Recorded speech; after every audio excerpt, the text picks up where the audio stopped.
A round of plane crashes and near collisions in 1989 have focused the eyes of the traveling public skyward again.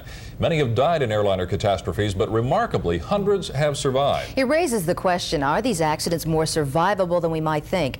News 36 reporter Mary Shalvardian has been looking into that question, and tonight she has the first of a special series of reports. Mary.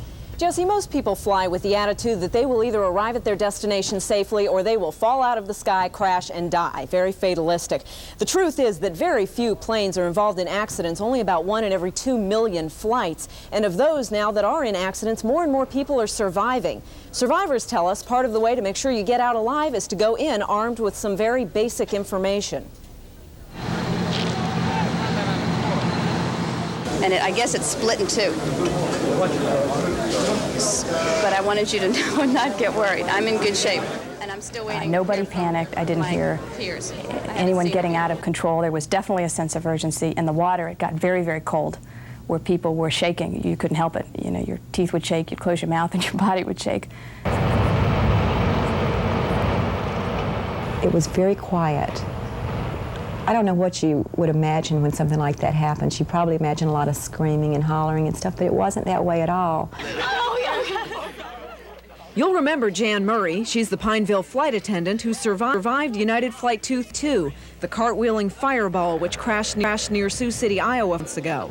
And Betsy Slate, the Charlotte IBM executive who saved herself from a cracked sinking aircraft, U.S. Air Flight 5050, then kept 2 non-swimming passengers afloat in the East River. Everyone was very considerate, very considerate. Everyone was very, very, very helpful. And you did what had to be done. But you can't plan on someone else being there to save you in an aircraft accident. Not your flight attendant, not a passenger who happens to know life-saving techniques, not the guy next to you. Most people feel that it's not going to happen to them, and if an emergency does happen, the flight attendants will get them out. Ask Jan Murray about that theory. While passengers were evacuating this plane, she was hanging upside down, 10 feet in the air, struggling with her safety harness. Flight attendants are just as likely to be trapped, injured, or killed as any passenger.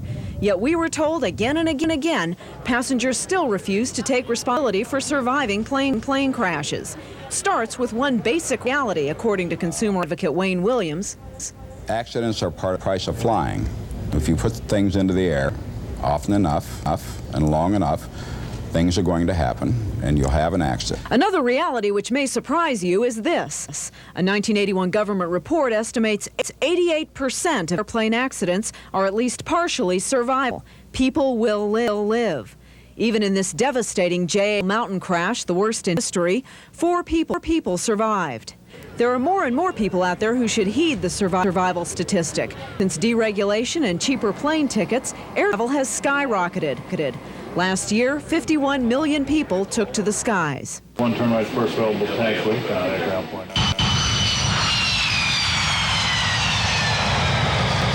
This is where it's most likely to happen. 75% of plane crashes occur on takeoff or landing. But frequently, people die from the force of the crash alone. For many, it will be flying seats or objects. In city, an estimated 50% died of smoke inhalation.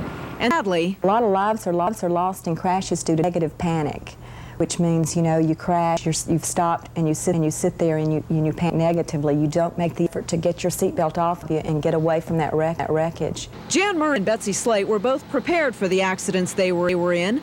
Jan knew she was prepared. It's weird how it's just ingrained, and it just comes to you like that. It's amazing. Betsy had some training, not the intensive kind. I was a camp counselor. Oh, well. I mean, I'm in the water with my clothes on, and camp counselor kicks in again. That's right. But the thing that truly separates Betsy from most other passengers is that even before this crash, she went in, she checked where exits were when she got on planes, she counted the seats to the exits, she listened to flight attendants. Most people don't do that. We'll talk about more survival techniques on Wednesday. Tomorrow, we will take a look at the planes themselves and why they are more survivable. Tom, Jesse? All right, valuable information. Thank you, Mary. And still to come.